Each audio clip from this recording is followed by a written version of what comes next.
The International Committee of the Red Cross will continue to work towards exchanging prisoners of war between Armenia and Azerbaijan after the hostilities in Nagorno-Karabakh. But the status of prisoners of war must be defined by the parties themselves. President of the organization, Peter Maurer, has told the Russian newspaper Izvestia. He said the Red Cross has a direct access to the detainees and that its members are visiting them to assess the conditions of detention, adding that, quote, "This is a secret process for the ICRC." He added that the ICRC is working with regional authorities. Maurer also said that this year the Red Cross will increase the funding of its mission in Nagorno-Karabakh 5 times, bringing it to 50 million euros.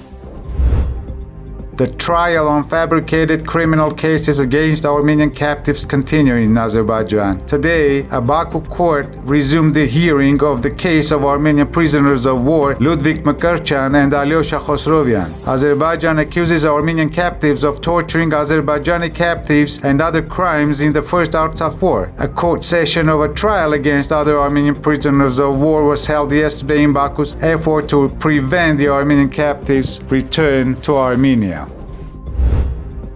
More than 30 members of the U.S. Senate, led by Senator Chris Van Hollen and Todd Young, have sent a letter to Christopher Coons, the chairman of the U.S. Senate Appropriations Committee, asking Lindsey Graham, a senior member, to provide funding for a number of demining projects. Among other projects, the senators are seeking $2 million for a demining program in Nagorno-Karabakh. The lawmakers estimate that $2 million in fiscal year 2020 will significantly increase demining efforts to ensure the civilians return home without fear. The Center for International Comparative Law, in partnership with the Washington-based Armenian Center for Justice and Human Rights, has filed 7 applications with the European Court of Human Rights seeking temporary measure with regard to the cases of Armenian servicemen captured in gross violations of international humanitarian law after the November 9, 2020 statement. The Armenian National Committee of America reported Azerbaijan's continued policy of not recognizing Armenian prisoners of war as such is an example of a perverted attitude towards human life. It is time for the international community to stop encouraging dictator Aliyev and to demand that Azerbaijan fulfill the 1949 Geneva Convention, said Ken Hachikian, the head of the Armenian Center for Justice and Human Rights.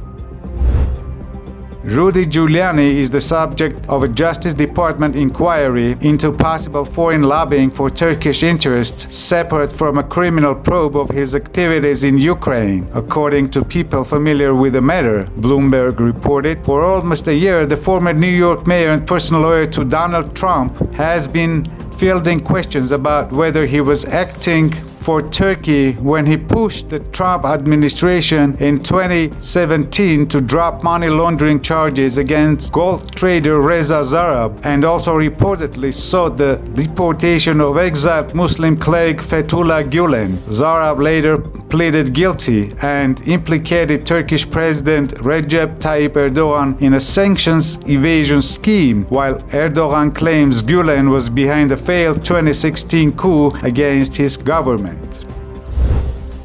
Catholicos of the Great House of Cilicia, Aram I, is scheduled to take part in a meeting of Lebanese Christian leaders, which will be attended also by Pope Francis. The meeting will take place on July 1 and will consist of 2 parts, a discussion of the current situation in Lebanon and a public ceremony in support of Lebanon. The first part of the meeting will be addressed by Pope Francis, Catholicos Aram I, as well as Patriarch Rei. Aram I has played a major role in organizing the meeting, sending a letter to the Pope 2 months ago, which was widely covered by the Lebanese, European, and Vatican media.